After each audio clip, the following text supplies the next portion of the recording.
उस देश की सरहद को कोई छू नहीं सकता जिस देश की सरहद की निगहबान है आंखें। अपराधी चाहे कितना भी शातिर क्यों न रहा हो, कानून के लंबे हाथों से बच नहीं सकता। जी हां, आप देख रहे हैं इंदौरिया टाइम्स दास्ताने अंजाम। 8 जनवरी 2021 की वो भयानक रात, जिस रात के लिए षड्यंत्र रचता है एक बेटा अपनी मां के कत्ल का।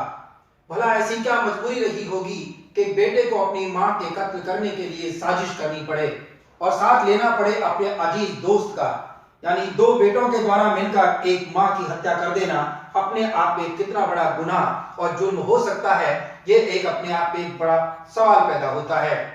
दो राजधानियों के बीच बसा कोटपूतली, देश और प्रदेश की राजधानियों की योजक कड़ी कहलाने वाला Kotputli, national highway 48 Khatana market के सामने शिव कॉलोनी में रह रहे लिविंग रिलेशनशिप के अंतर्गत एक महिला और एक पुरुष की अचानक हत्या हो जाने की खबर सुनकर भला सनसनी क्यों ना फैल जाएगी, दहशतगर्दी का माहौल क्यों ना पैदा होगा। दास्ताने अंजाम के अंतर्गत हम आपको बताएंगे कि 8 जनवरी 2021 की उस रात को आखिर क्या हुआ। हम आपको बताते हैं कि आखिर 8 जनवरी 2021 की रात को जो कुछ हुआ उसे शेयर करना तो नहीं चाहते, लेकिन जब तक उसको शेयर नहीं करेंगे तब तक दास्ताने अंजाम का खुलासा भी नहीं हो सकता। रात थी 8 जनवरी 2021, जबकि एक महिला और एक पुरुष लिविंग रिलेशनशिप के अंतर्गत एक साथ एक रूम, एक बेड और एक छत के नीचे होते हैं।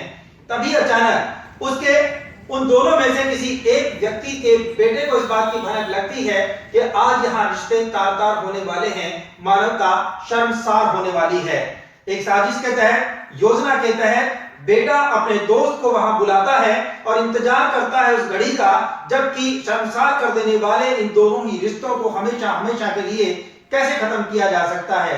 जी हां, मैं बात कर रहा हूं Kotputli living relationship double murder मामले की, जिसके अंतर्गत मृतिका सुमन चौधरी और मृतक मातादीन राजपूत का जिस तरह से कत्ल किया जाता है, यह अपने आप में एक बहुत। मृतिका सुमन चौधरी जो कि हरियाणा बूढ़वाल की एक बहू है, वो तलाक के किसी मामले को लेकर कोटपूतली में अलग मकान लेकर रहती है। तभी उसकी मुलाकात मातादीन शेखावत नाम के एक व्यक्ति से हो जाती है, जिसने उसके अकेलेपन का फायदा उठा करके और वहीं पर अपनी एक क्लिनिक डालने का विचार किया।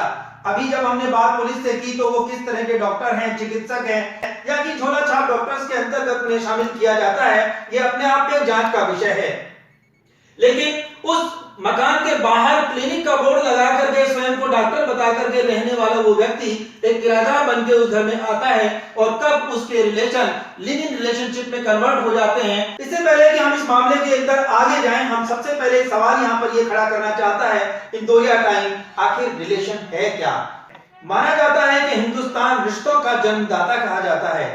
रिलेशनशिप की यदि हम बात करें तो बात आती है relation between mother and father, relation between children and parents, relation between brother and sister, relation between friends to friends। लेकिन लिव इन रिलेशनशिप को अभी कम से कम हिंदुस्तान में उतनी स्वतंत्रता या उतनी प्रामाणिकता या सामाजिकता उसे इजाजत नहीं देती कि एक व्यक्ति एक छत के नीचे बिना किसी वजह के एक साथ रह रहे हों, और वो भी ऐसी स्थिति में कि एक बेटे को अपनी मां का कत्ल कर देना पड़े। ये अपने आप में एक बहुत ही सनसनीखेज और हैरतअंगेज घटना के ओर इशारा करती है, जिसे कोटपूतली क्षेत्र की कामयाब पुलिस के द्वारा तत्परता दिखाते हुए 7 दिन के अंतर्गत ही इस मामले का खुलासा उन्होंने कर दिया। अब हम चलते हैं इस मामले के अगली कड़ी की ओर, यानी कि वो 8 जनवरी 2021 की वो रात जबकि बेटे पंकज चौधरी ने यह तय कर लिया था कि आज वो इस रिश्ते को हमेशा हमेशा के लिए समाप्त कर देगा। अकेला इस कार्य को नहीं कर पा रहा था, इसलिए उसने अपने मित्र दिलबाग को निकटवर्ती नागर चौधरी थाना अंतर्गत बूढ़वाल गांव से वहां बुलाया। इंतजार करते रहे उस समय का जबकि वो दोनों ही व्यक्ति एक ही रूम में एक ही साथ अपनी यथास्थिति में नहीं आ जाते। अचानक पंकज पेट दर्द का बहाना लेकर के अपनी मां को पुकारता है। मां वहां से निकलकर बाहर आती है और बाहर आते ही वो मां के ऊपर फायर कर देता है। फायरिंग की या गोली की आवाज सुनकर मातादीन राजपूत भी जब एक अजीब सी स्थिति में कमरे से बाहर निकलता है तो उसके ऊपर भी गोलियों के फायर कर दिए जाते हैं और दोनों वहां से मोटरसाइकिल पर बैठकर निकल जाते हैं। अभी कुछ ही दूर जाते हैं कि अचानक मन में ख्याल आया कि यदि माता दीन राजपूत जिंदा बच जाता है तो संभवतः खेल पूरा नहीं हो पाएगा, इसलिए वो वापस लौटते हैं। वापस आकर के तसल्ली करते हैं और 2-3 फायर उसके ऊपर और दाग देते हैं। जब ये पुष्टि हो जाती है पूरी तरह की अब सुमन चौधरी और माता दीन राजपूत दोनों ही अब इस दुनिया में नहीं है, समाप्त हो गए हैं, तब वो वहां से मोटरसाइकिल पर फरार हो जाते हैं। वो मैसेज वायरल होता है। पंकज चौधरी की मौसी सूचना देती है पुलिस को और पुलिस जैसे ही इन सारी चीजों की तहकीकात करते हुए घटनास्थल पर पहुंचती है तो देखती है कि वहां पर दोनों लाशें जो हैं खून से लथपथ वहां पर पड़ी हुई हैं। और तब तक उस समय मृतिका की बहन यानी पंकज की मौसी भी वहां पहुंच जाती है और उसकी बहन भी वहां पहुंच जाती है। ये एक सीन रहा 8 जनवरी को हुए उस कत्ल का, जिसका पता पब्लिक को 9 जनवरी सुबह खटाना मार्केट के सामने शिव कॉलोनी के अंतर्गत चल। लेकिन इंदौरिया टाइम्स हमेशा से पैरवी करता रहा है मातृशक्ति की। इंदौरिया टाइम्स हमेशा पैरवी करता रहा है हमेशा रिश्तों की। इंदौरिया टाइम्स ये कहता है कि मां के पेट से कभी कोई चोर उचक्का पैदा नहीं होता। पैदाइश किसी व्यक्ति की अपराधी नहीं होती, हालात उसे अपराध की ओर अग्रसर करते हैं। क्या वजह रही होगी आखिर कि वो मृतिका जो कि इस तरह से जुर्म की दुनिया में अपने आप को ले जाकर खड़ी हो जाती है कि उसे ना अपने बच्चे नजर आए, ना समाज नजर आया और ना ही रिश्तों को शर्मसार कर देने वाली इस एक्टिविटीज का उसे ख्याल आया। सुमन चौधरी जो इस दुनिया में नहीं है, उसकी बेटी आईपीएस की तैयारी दिल्ली कर रही होती है और जिस लड़के ने अपनी मां का कत्ल किया उसका भी यदि एकेडमिक कैरियर देखा जाए तो वो भी बहुत शानदार एकेडमिक कैरियर रहा।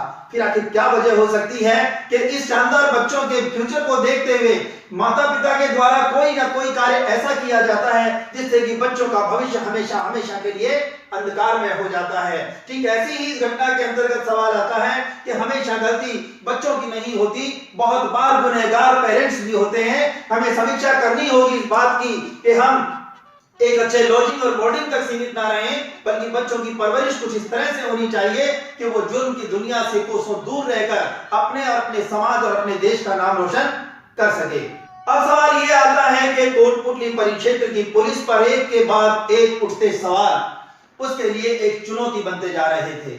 वर्ष के प्रारंभ से ही कहें या वर्ष प्रारंभ हो उसके पहले ही सप्ताह में 22 दिसंबर की रात को सरेआम एक दवा व्यापारी पर गोली चला दी जाती है, लेकिन वो बच जाता है। गोली पास खड़ी दीवार अलमारी में जा लगती है। उसके दूसरे दिन की बात यदि करें तो दुर्गा माता मंदिर सलून में माता मंदिर का छत्र चोरी हो जाता है। दान पात्र से 50,000 रुपए की चोरी हो जाती है और उसी रात देवनारायण मंदिर से भी चोरी होती है निकटवर्ती ग्राम खड़प के अंतर्गत। इन तमाम घटनाओं को लेकर एक दिन के लिए व्यापारियों के द्वारा सांकेतिक बंद भी रखा जाता है।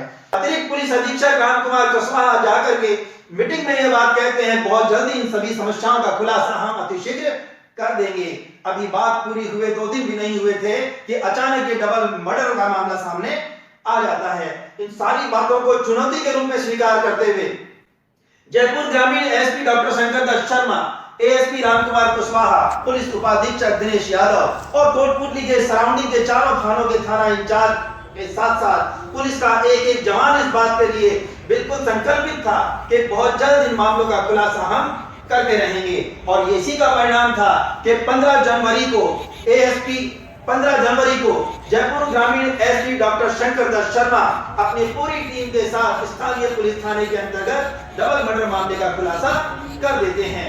और खुलासा जब उन्होंने किया, मीडिया से मुखातिब जब वो हुए तो मीडिया से मुखातिब होते हुए प्रेस वार्ता को संबोधित करते हुए डॉक्टर शंकर दत्त शर्मा ने कहा कि निस्संदेह इस तरह की घटनाएं अपने आप में गिनी चुनी होती हैं, जबकि एक बेटे को अपनी मां का कत्ल करने के लिए विवश होना पड़े।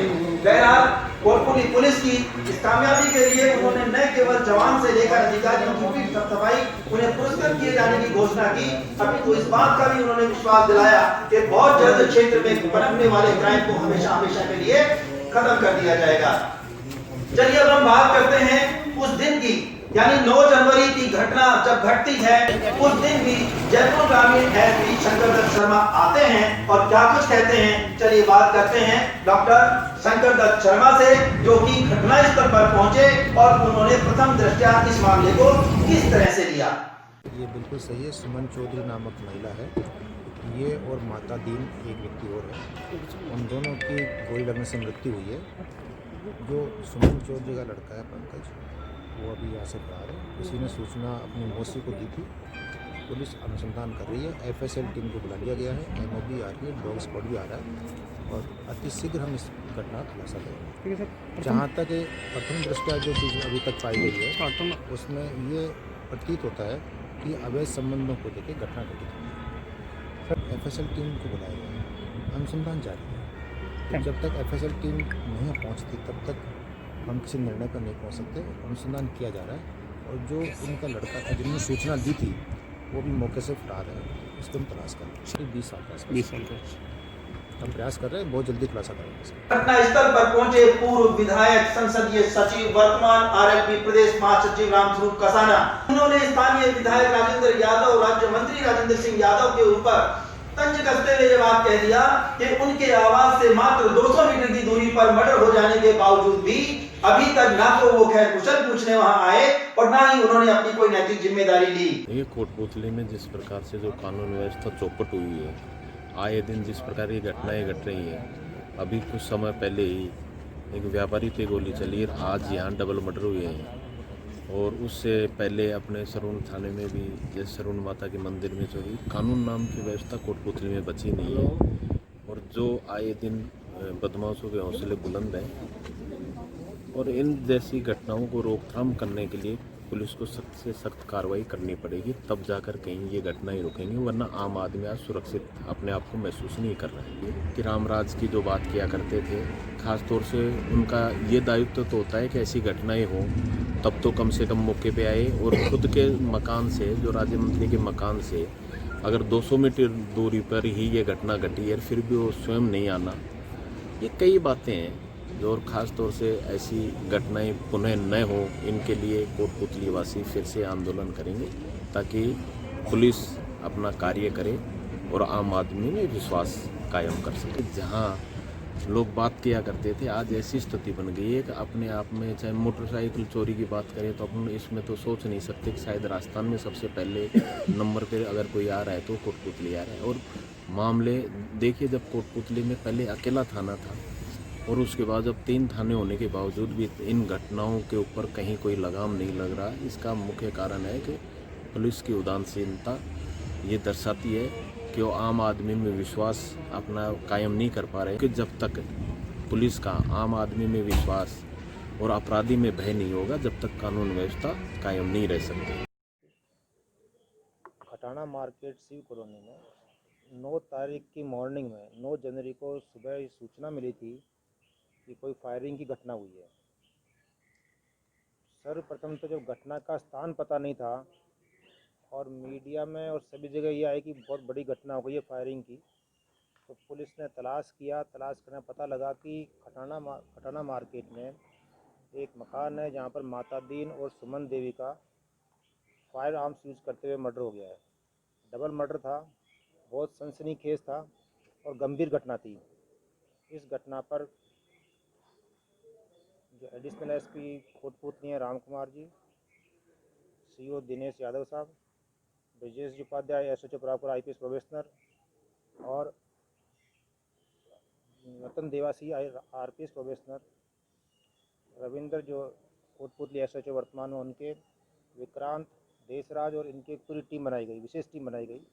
मैंने मौके का विजिट किया और खूब अथक प्रयास किया गया इस बारे में। इलेक्ट्रॉनिक सर्विलेंस, हमारा जो फिजिकल जो सर्विलेंस होती है वो, और पुलिस के सभी मेथड्स को यूज करते हुए एफएसएल एमओबी डॉग स्क्वाड को बुलाया गया और सभी साक्ष्य कलेक्ट करते हुए खूब मेहनत करके इस डबल मर्डर कांड का खुलासा किया जा रहा है आज। मैं इस पूरी टीम को हृदय से बधाई देना चाहता हूँ कि एक बहुत पुलिस के लिए बड़ी चुनौती थी। कोटपुतली में ऐसी घटना पहले कभी नहीं हुई थी और इस घटना को लेकर आमजन में बहुत ज़्यादा एक भय का माहौल था। ये घटना का पर्दाफाश करते हुए 2 अभियुक्तों को गिरफ्तार किया गया है, जिसमें एक पंकज चौधरी जो मृतका सुमन देवी का पुत्र है, और दूसरा दिलबाग सिंह है जो उसका दोस्त है।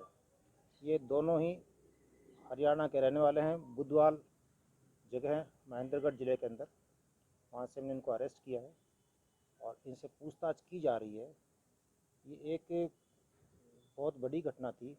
इस घटना का 9/1 को ये घटना हुई और आज 15/1 हुई है। एक सप्ताह के अंदर अंदर इस घटना का पर्दाफाश करके पुलिस टीम की एक बहुत बड़ी उपलब्धि है। इन सभी को सक्षम स्तर से, मेरे स्तर से रिवार्ड दिया जाएगा और मैं इनको और शाबाशी देता हूँ कि इस तरह ये चुनौतीपूर्ण कार्य करते रहें और आम जनता में पुलिस का जो सरकार का पुलिस का जो सुरक्षात्मक एक कवच है उसका मैसेज देते रहें। अभी जो मेन कारण है उसका अनुसंधान किया जा रहा है कि तात्कालिक कारण क्या था, लेकिन 2 चीज़ जो हमारे सामने अभी तक आई है। एक तो प्रॉपर्टी का विवाद था, जो कि ये लड़का जो पंकज चौधरी है, ये इस बात से खुश नहीं था कि उसकी माँ ने जो प्रॉपर्टी बिना सहमति के बेची या जो बेच के पैसा माता दिन को तो नहीं दे दिया, और साथ ही जो माता दिन के साथ में पंकज चौधरी की माँ के अवैध संबंध थे, उस बारे में भी इसको परेशानी थी। आज ही गिरफ्तार किया है और इसमें अभी इनका रिमांड लिया जाएगा, हथियार बरामद किया जाएगा और जो मोटरसाइकिल काम में ली गई थी वही बरामद की जाएगी। नहीं, हथियार अब बरामद किए जाएंगे और इससे पूछताछ भी जारी है। ये 8 और 9 तारीख की जो रात थी उसमें करीब 1:30 से 2 बजे के बीच में इन्होंने गन शॉट फायर किए और कनपट्टी में मारा। करीब 7 से 8 इन्होंने राउंड फायर किए थे, जो अब तफ्तीश का विषय वो करेंगे। अभी नहीं, ये क्रिमिनल रिकॉर्ड भी लिया जा रहा है इनका, लेकिन ये सच है कि जो पंकज चौधरी और दिलबाग सिंह दोनों ये आपराधिक की गतिविधियों में लिप्त रहे हैं। बिल्कुल आप सही कह रहे हैं, क्योंकि जो फायर आर्म्स यूज किए गए हैं और जिस तरह से शूट किया गया उनको, वो बिल्कुल है कि एक्सपर्ट शार्प शूटर का काम होता है। और इसका अर्थ है कि निश्चित रूप से इनका क्रिमिनल बैकग्राउंड भी रहा होगा और क्रिमिनल एक्टिविटीज़ में ये शामिल भी रहे होंगे। पुलिस के द्वारा बहुत अच्छी कार्रवाइयाँ लास्ट 6-7 मंथ में की गई है। जैसे कि यहाँ पे परागपुरा में हथियारों की एक फैक्ट्री पकड़ी गई थी, तो नकली घी बनाने की भी 3 जगह फैक्ट्रियाँ हमने पकड़ी हैं। लगभग 20 मुकदमे हमने आर्म्स एक्ट के बना के कार्रवाई की है। इसके अलावा NDPS एक्ट के तहत यहाँ पे मादक पदार्थों का जो है उसके ऊपर पूरा लगाम लगाते हुए करीब 20 मुकदमों के आसपास 20-22 मुकदमे हमने NDPS के दर्ज किए हैं, जिसमें डोडा पोस्ट है, गांजा है, अफीम है, अलग अलग कार्रवाइयाँ हैं। सिनेमा साहब द्वारा जो यहाँ पे चलाया जा रहा है उसके तहत भी हमने ऑपरेशन हाईवे क्लीन के नाम से जो अभियान है उसमें भी हमने हाईवे पर काफ़ी कार्रवाई की है। नकली ये जो डीजल बनाने का भी गिरोह पकड़ा है हमने। इस तरह से पूरे लास्ट काफ़ी टाइम से हमारी टीम अलग अलग जो अधिकारी लगे हैं सभी ने कार्रवाइयाँ की है और लूट और मर्डर के कोई भी मुकदमा जो इन दिनों में हुआ है उनमें सभी में मुलजिम अरेस्ट किए हैं। ये जो डबल मर्डर हुआ है उसके बाद से हमारी जो अलग अलग टीम है उनके मुलजिमों की तलाश में लगी हुई है।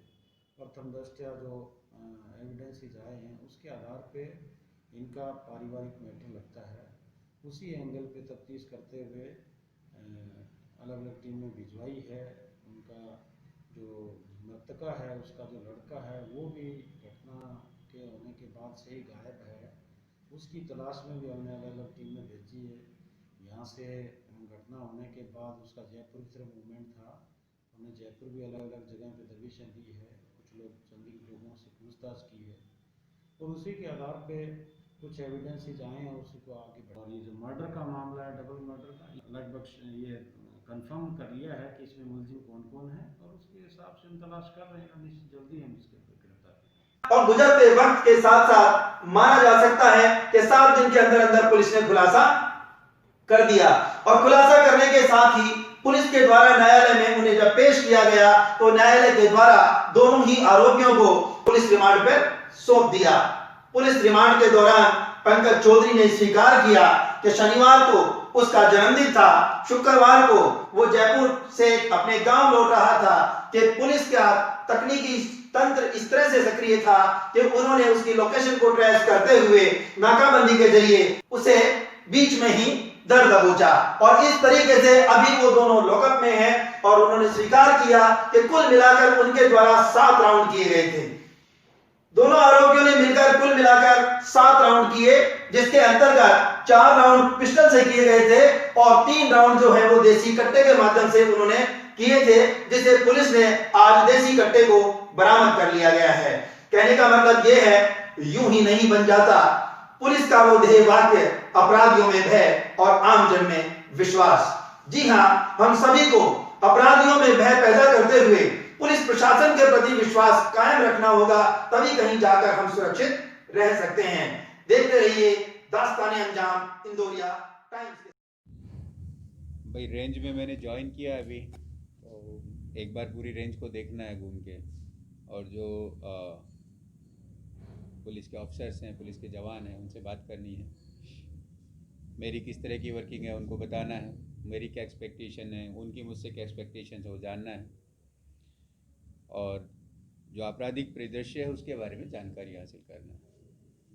वैसे तो मेरा ये मानना है कि आपके एसपी साहब बहुत अच्छा काम कर रहे हैं, लेकिन हर अच्छे में और अच्छा करने की गुंजाइश हमेशा रहती है। तो जो मेरे समझ में आएगा, अपराधियों को किस तरह से ठीक करना है, कैसे उन पे और शिकंजा कसना है, मेरी भी अपनी एक स्टाइल है काम करने की, तो दिखेगी आपको कुछ दिनों में। कोशिश करेंगे कि अपराध का ग्राफ जो आज है उससे हम और नीचे लेके जाएं उसको। नफरी, आईजी साहब बैठे, एसपी साहब बैठे हुए हैं, आईजी ऑफिस में नफरी नहीं होती है, जो कुछ होता है एसपी के पास होता है। अब रही बात जो वैकेंसी चल रही, पूरे स्टेट में जो वैकेंसी है उसी के अनुपात में यहाँ पे भी वैकेंसी है। फिर भी हम कोशिश करते रहते हैं कि जहाँ पे जो क्राइम प्रोन एरिया है, जहाँ पे ज़्यादा अपराध होते हैं, जैसे ये सीमावर्ती आपने हरियाणा का जिक्र किया तो काफ़ी अपराध होता है, तो हम कोशिश करते हैं कि कहीं से हम लेके और स्ट्रेंथन कर पाएँ। तो मैं एक बार बात कर लेता हूँ, अभी तो आया हूँ, जो मेरे बस में होगा निश्चित तौर पे करेंगे उसको, और कहीं एक्स्ट्रा हमें कहीं से संसाधन लेने पड़ते हैं तो पुलिस मुख्यालय से भी लेंगे हम। सर, निसंदेह कोटपुतली की पुलिस टीम ने बहुत अच्छे कार्य किए, अभी हाल ही डबल मर्डर मामला भी सुलझाया है, लेकिन वर्षा अपने हिसाब से बदलती रहती है और नई नई तकनीक्स आती रहती हैं। लेकिन मेरा ऐसा मानना है कि जो पुलिसिंग है वो आज भी बहुत कुछ मूलभूत जो उसका आधार था उसी पे चलती है। अपराधी को पकड़ने के लिए हमें जाना ही जाना पड़ेगा, चाहे तकनीकी कोई भी आ जाए। तो मेरा ये मानना है कि जो हमारा व्यक्तिगत तौर पे जो हमारे जवान सूचनाएं लेके आते थे, जो करते थे, उस पर ज़्यादा फोकस मैं करूँगा। तकनीकी तौर पे जो टेक्नोलॉजी लेटेस्ट आती जाती है, हम लोग भी अपडेट होते जाते हैं, लेकिन उसके साथ साथ अपराधी भी अपडेट होते जाते हैं। सर, वर्षारंभ है और आपका पहला दौरा है, क्या मैसेज करेंगे ताकि पुलिस और पब्लिक का कोऑर्डिनेशन बना रहे? मैं आप लोगों के माध्यम से एक तो कोटपुतली की जनता को, आप सभी को ये निवेदन करना चाहूँगा, आपके माध्यम से पहले तो नववर्ष की सबको शुभकामनाएं और बधाई, और आपके माध्यम से ये बताना चाहूँगा, जनता से अपील करना चाहूँगा, अपराधी तब तक अपराध करता है जब तक उसको छुपने की जगह मिलती है, जब तक उसके अपराध का प्रतिकार जनता नहीं करती है। जिस दिन जनता प्रतिकार करने लग जाती है, वो एकाकी आइसोलेशन में आ जाता है, तुरंत पकड़ा जाता है या अपराध छोड़ देता है। अगर कहीं पे भी आपको कोई अपराधी के बारे में जानकारी मिले या कहीं भी कोई अपराध घटित होते हुए आपको दिखे, आप एसपी साहब को बताएं, लोकल ऑफिसर्स को बताएं, नहीं तो मेरा नंबर भी पिछले 15 साल से अखबारों में छपता रहता है, आप सीधे बताएं। जितना कानूनी कार्रवाई इस पर वाजिब होगी तुरंत करेंगे, लेकिन मेहरबानी करके गलत सूचनाएं ना दे कोई भी, क्योंकि टाइम लिमिटेड होता है, हमें पता नहीं होता कि वो गलत है कि सही है, हम वेरीफाई करने लग जाते हैं तो गलत के लिए भी टाइम चला जाता है। तो जहाँ पे भी ऐसा लगे सीधे मुझसे संपर्क कर सकते हैं। जो हमारा स्थापित चैनल है पहले से, एसपी साहब का है, एडिशनल एसपी साहब का है, लोकल पुलिस का है, उसको इस्तेमाल कर सकते हैं। और मेरे दरवाजे रातों दिन खुले हुए हैं आम आदमी के लिए, और अपराधियों को निश्चित तौर पे हम कोशिश करेंगे कि जो आज आपको स्थिति दिख रही है बेहतर स्थिति है, लेकिन उससे और अच्छा सुधार करने की कोशिश करें।